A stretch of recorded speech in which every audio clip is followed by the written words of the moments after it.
Now move on to the next session, which is very much around the health services response. And we have two speakers again here. Our first speaker is Natalie Bemrose, and Nat is Manager Improvement Safer Care Victoria. She joined the department in May 2016 after many years living in the UK and Asia. Her eclectic experience in operations and process improvement spans industries from England's NHS, large-scale events like the London Olympics, and a manufacturing startup. Health is now her sole focus, and she is passionate about supporting operational excellence and connecting people. Nat will now speak to us on best practice, the daily operating system in health services. Please make welcome Nat Bemrose.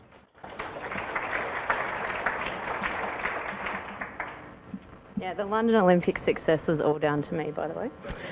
Okay, so thank you very much. And actually, Nick will be speaking after me, so I'll pause so that we can give your bio as well, Nick. But I'm just going to make sure that I can actually man the clicker as well, because that would be embarrassing otherwise. So basically, thank you for allowing us the chance to come and talk to you. I'm briefly going to be discussing one of the collaboratives, now known as partnerships, that we did last year, which is around the collaborative model. So these are the points that I'll basically cover is the collaborative model and what we did around improving access to the emergency department through our collaborative. The daily operating system, which is one of the key initiatives that kind of came out during the collaborative and that we've tried to distill some information on for other health services that might want to use it. And then we'll look at a case study from the Peninsula and how they use the daily operating system in their daily use. So basically, just to recap, the Improving Emergency Access Collaborative was established in 2016, in October 2016, and ran to about November 2017 with the final showcase in December 2017. And I know that there's some people here in the audience that were part of that. Involved 11 Victorian health services, and the service little logos are up there. Both metro and a couple of regionals as well, and really involved a whole of health service approach to addressing constraints in patient flow, impacting mainly on the 4-hour length of stay, which is the NEAT target that was one of the primary metrics. The specific focus of the collaborative was really around developing a common set of predefined measures, of which one was NEAT. It wasn't the only one, but it was one of the main ones. Sharing knowledge and learnings in real-time discussions, so that's through workshops that we had held throughout the collaborative model. Sharing diagnostic activities, initiative measures and solutions. We had a strong executive leadership and championing by the executive as well. And we looked at a demonstrated impact driving frontline improvement work, and we used improvement science methodology as well, which is around the Plan, Do, Study, Act. So basically the idea around the initiatives was that it wasn't just ED focused, it was very much across the patient journey. These stars represent where the focus of the initiatives were. There might have been more than one at each of these stars, but it just gives you a good overview of where the initiatives focused along that patient journey. And again, just to reiterate that it wasn't seen as an ED collaborative necessarily, even though ED was in the title. I'll just give you one graph. This really just shows data over the year against that 4-hour NEAT target. As you can see, on average, the collaborative hospitals did a bit better at reaching it. But I think the one thing to point out here is that winter was diabolical for everybody. It wasn't just services services that were part of the collaborative also felt the brunt of that, and it was kind of a little bit like this. Kind of going well, and then we hit winter and there was a little bit of chaos. This is care of the Royal Melbourne, by the way, so their slide. Everyone felt the pain, but one of the key positive outcomes from the collaborative was exactly that, the collaboration between the services, sharing the challenges and the barriers and working through the problems really in an open forum. So if we acknowledge that we have an ideal condition and we have a current condition or performance, then we can say that the gap between these two is a problem. When a situation changes and there's increased pressure, much like there was during winter, and we found pressures throughout organisations and across the system, I guess we were looking, or one of the things that came out of the collaborative is really how can we see the impending doom on the horizon and be better prepared for it? How can we go from fighting fires to a state that's more smooth sailing in a perfect world? So one of the ways that I'll focus on, and kind of, it wasn't necessarily an initiative that was done through the collaborative, but it definitely came out through the collaborative experience of sharing.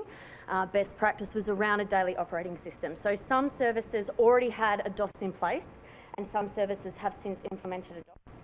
But basically, it's a way of working, and I think I've summed it up well there. It helps health services have a greater visibility over daily operations. It allows problems to be identified quickly. Frontline staff are empowered to solve these problems daily, and problems that they can't solve are escalated and reviewed, allowing countermeasures to be able to be created quickly. So I'll give you just a brief overview of some of the things we looked at in a DOS, but really I guess the question is, why would you bother implementing one? And it's really to answer quickly a fundamental question around, are we ready today? If not, why not?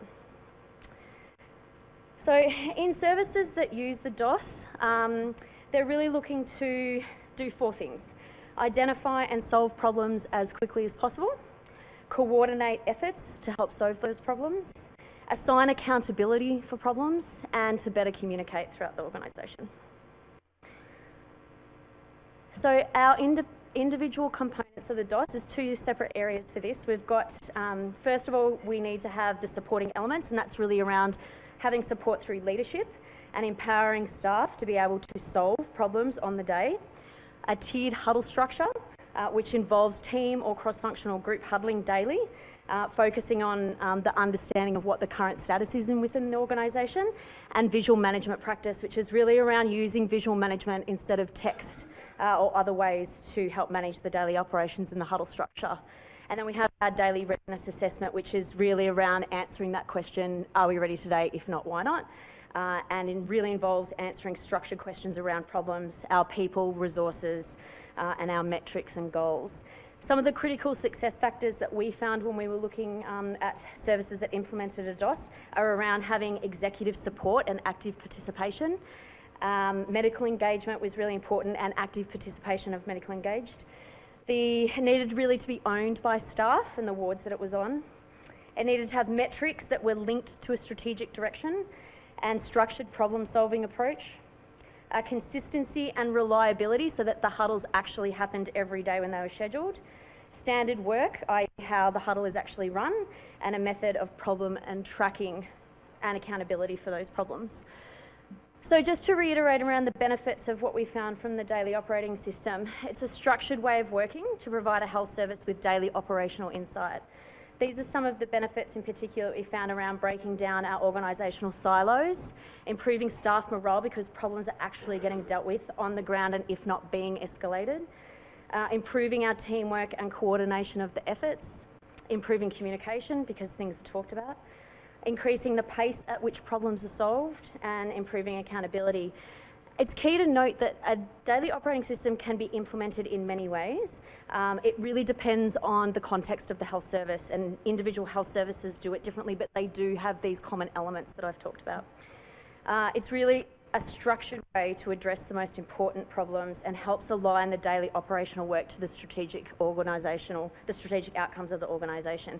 One of the main challenges around a DOS is really that it's a change to the way of working for some health services. Again, some have already implemented it, so they've kind of been on that journey, but it does require a different way of working in the sense that the daily huddles happen in the morning generally, and because of the way that it's run, some health services don't necessarily have that level of transparency because they don't normally work in this way where problems are brought to the surface in an open forum, and that's one of the things that services need to think about if they wish to implement something like a daily operating system.